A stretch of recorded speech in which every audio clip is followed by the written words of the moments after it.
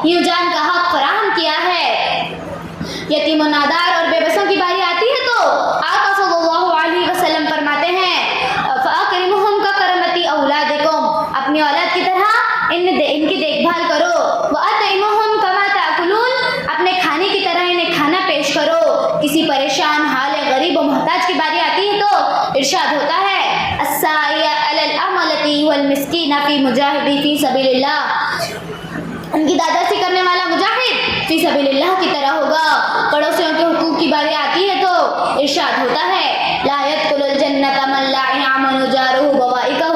میں کس کس طبقے کے تعلق کو بیان کروں، میرا ہر ادا پر یہ کہنے کو جی چاہتا ہے، کس کس ادا پر جان دوں تو ہی بتا اے جان جنان، کس کس ادا پر جان دوں تو ہی بتا اے جان جنان، میرا ہر ادا پر یہ کہنے کو جی چاہتا ہے، کس کس ادا پر جان دوں تو ہی بتا اے جان جنان، کس کس ادا پر جان دوں تو ہی بتا اے جان جنان، ہر ادا کو دیکھتی ہوں وہ حسن کی تصویر۔ وآخر دعوانا ان الحمدللہ رب العالمین۔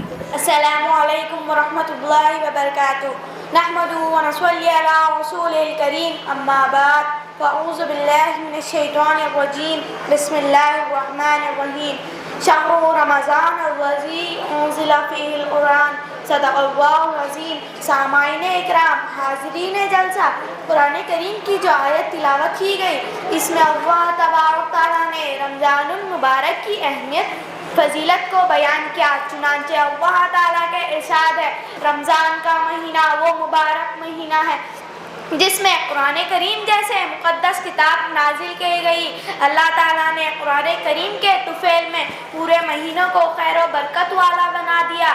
اللہ تعالیٰ اس مہینے میں نیکیوں کا بہاؤ بڑھا دیتا ہے، یعنی اگر کوئی عبادت دوسرے مہینے میں کی جائے اور وہ عبادت رمضان میں کیا جائے تو دوسرے مہینے کا مقابلہ میں رمضان میں کی جانے والی عبادت کا ثواب 70 گنا بڑھ جاتا ہے۔ حقیقت یہ ہے اللہ تعالیٰ مسلمانوں کو اپنے نامہ اعمال میں نیکیوں کا اضافہ اور گناہوں کو بخشوانے کے لیے موقع دیا ہے۔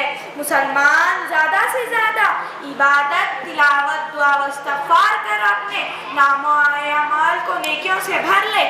اس کے باوجود اگر کوئی سستی کا مظاہرہ کرتا ہے، اپنی لاپرواہی سے اس موقع کو گوا دیتا ہے، تو اس سے بڑا بد نصیب کون ہوگا؟ اس لیے جناب نبی کریم صلی اللہ علیہ وسلم نے ایسے شخص کی ہلاکت و بربادی کے لیے بدعا فرمائی ہے۔ اس لیے اس موقع کو ہاتھ سے ضائع نہیں ہونے دینا چاہیے۔ ویسے تو رمضان کا ایک ایک منٹ بہت ہی قیمتی ہے، لیکن افطار اور سحر سے پہلے والا وقت بہت ہی قیمتی ہے۔ ان اوقات میں اپنے آپ کو دعاؤں میں لگائیے۔ دنیا و آخرت کی بھلائی کے لیے اللہ تعالیٰ سے دعا کرے۔ اللہ تعالیٰ کو دعا و استغفار کرنے والا بندہ بہت ہی پسند ہے۔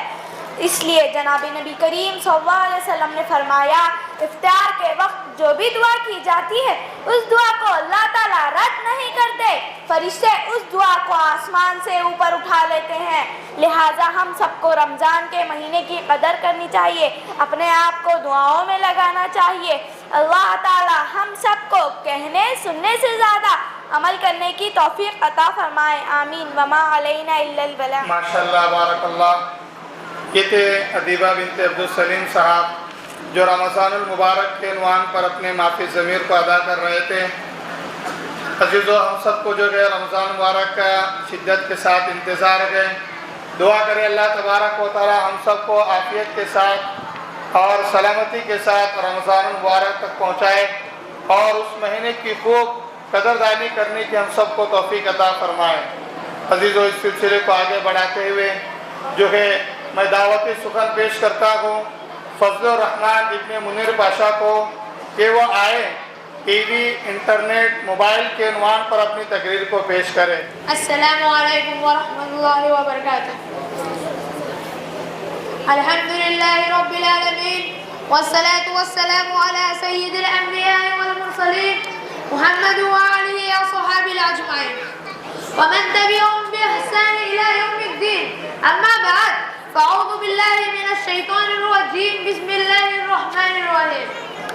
قل فيهما اسم كبير ومنافع للناس واسمهما أكبر من نفعهما، صدق الله العظيم۔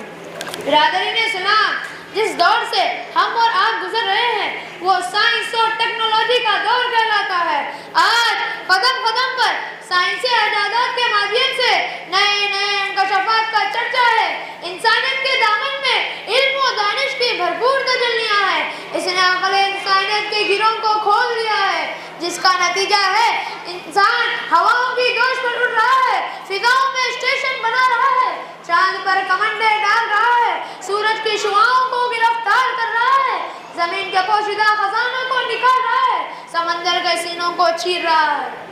غرب میں سائنس اور ٹیکنالوجی نے اتنی ترقی کی جس کا تصور بھی نہیں کیا جا سکتا. لیکن سوال یہ ہے، کیا سائنسی جائیداد اسلام کے لیے چیلنج ہے؟ کیا مذہب اسلام پر اس سے کوئی حرف آتا ہے؟ کیا آلات جدیدہ کا ہلکا استعمال ہماری شریعت میں موجود نہیں؟ اگر ہے تو پھر مسلمان اس کا غلط استعمال کیوں کر رہے ہیں؟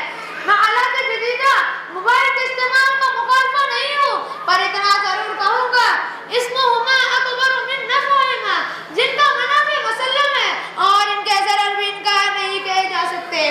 آج جو دنیا میں قرآنیت، فحاشی، بے حیائی اور بے پردگی کا دور دورہ ہے، جن کی بنیادی وجہ آلات جدیدہ کا فروغ ہے، شیطان نے آج انسانوں کے ہاتھوں میں ٹی وی، موبائل، انٹرنیٹ اور کمپیوٹر جیسے ہتھیار دے کر مطمئن ہو گیا.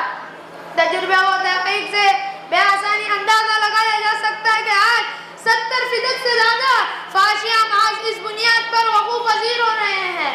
باقاعدہ آج ٹی وی پر قرآنیت، فحاشی، بے حیائی اور بے پردگی کی تعلیم دی جا رہی ہے.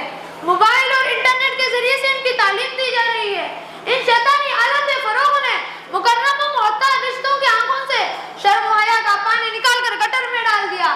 باعزت گھرانوں کا معاشرتی وقار خاک میں ملا دیا. اچھے دینداروں کی شرافت داغدار ہو گئی. بلند و بالا ورع و تقویٰ کے میناروں میں دراریں پڑ گئی. زندگی بھر کے نیک نامیوں پر ٹھپا لگا دیا. مسلمان معاشرے کا آپ جائزہ لیجئے تو آپ کو معلوم ہوگا کہ وہ معصوم بچے جن کو قرآن سننے سے وحی آتا تھا، جن کے زبان پر لا الہ الا اللہ کی صدائیں تھی، جن کو تلاوت میں سکون ملتا تھا، مسجدوں میں راحت ملتی تھی، آج جن کو میوزک میں وجد آتا ہے، گانوں میں مزہ آتا ہے، موسیقی میں سکون ملتا ہے، چھوٹے بچوں کے کانوں میں لگائے ایئر فون سنتے اور جھومتے ہیں. وہ ماں باپ بھی کتنے بے غیرت ہوں گے جو بچوں کی اس حرکتوں کو دیکھ کر ان کو زیادہ تحسین دیتے ہیں کہ ان کی خوشی میں اپنی خوشی، یعنی اپنی آخرت اور اپنے بچوں کی آخرت دونوں کو مستقبل تباہ کر رہے ہیں. اور جب بچے بڑے ہو کر نافرمانیاں کر کے ناک میں دم کر کے رکھتے ہیں تو والدین بھی شکوہ کرتے ہیں کہ ہماری اولاد نافرمان ہو گئی، ہمارے حقوق ادا نہیں کرتی. تو وہ اولاد جو اپنے رب کی نافرمان ہو وہ اپنے والدین کی فرما بردار کیسے ہوگی؟ سچ کہا ہے خواجہ محمد اسلام نے طبلے کی تاب پر، باجے کی آواز پر، گھنگروں کی جھنکار پر، رنڈیوں کی آواز پر جھومنے والے ماں کے وطن سے خالد بن ولید، طارق بن زیاد، محمد بن قاسم پیدا نہیں ہوتے، بلکہ خطاکار، بدکار اور نافرمان ہی پیدا ہوتے ہیں. بزرگوں، دوستوں، گلی سڑک پر سینما پینے کے اڈے، ہال اور ٹارگٹ ہمارے نوجوانوں کو تباہ کرنے کے لیے کافی تھا، لیکن دشمنوں نے اسلام کا ارادہ اس سے بھی خطرناک تھا. وہ چاہتے تھے کہ ہر گھر قرآنیت فحاشی کا مرکز بن جائے، رشتوں کی تقدس پر پامالی ہو، بے حیائی کا چرچا عام رہے، نہ بھائی اور بہن کا احترام رہے، نہ بیٹی اور بیوی کا امتیاز رہے، نہ باپ اور بیٹی کا فرق رہے. اس لیے انہوں نے ٹی وی، موبائل، انٹرنیٹ کو ایجاد کیا. مسلمانوں، یہ سب یہودیوں کی شادی سے، ان سے آگاہ رہو، ان سے اجتناب کرو. روایتوں میں آتا ہے کہ میری امت بنی اسرائیل کے ختم کا ختم چلے گی، حتیٰ کہ اگر کوئی بنی اسرائیل میں اپنی ماں کے ساتھ اعلانی زنا کیا تو میرے امت میں بھی ایسے افراد پیدا ہوں گے. اور ایک زمانہ ایسا آئے گا کہ لوگ اپنے ماں کے ساتھ اعلانی زنا کیا کریں گے. اعلانیہ صحیح نہیں لیکن خفیہ طور پر ہو ہی رہا ہے. ابھی حال ہی کا واقعہ ہے کہ گلی میں ایک باپ اپنی بچے کے ساتھ 2 سال سے غلط کاری کر رہا تھا، منہ کالا کر رہا تھا. جب لڑکی عاجز ہو گئی تو استراش کو فاش کر دیا. یہ واقعہ اپنی زبانی حال سے چیخ کر کہہ رہا ہے، مسلمانوں، اگر تم اپنی بہو بیٹی کی سلامتی چاہتے ہو، اگر تم اپنے ماں بہنوں کی ناموس کی حفاظت چاہتے ہو، اگر تم چاہتے ہو کہ تمہارے ہاتھ تمہارے ماں بہنوں کے گریبانوں تک نہ پہنچے تو آپ اپنے گھروں سے ٹی وی کو نکال دو، نوجوانوں کو چھوڑ دو، فلم کو چھوڑ دو. سامان اکرام ٹی وی موبائل انٹرنیٹ اور دیگر آلات کے وجود نے انسان کو حقیقی خوشی سے محروم کر دیا, دلوں کے چین کو چھین لیا, جسمانی تقاضوں کو پورا کیا لیکن روح کو فقر کی حالت میں چھوڑ دیا. آج پوری دنیا سکون کی تلاش میں سرگرداں ہو رہی ہے.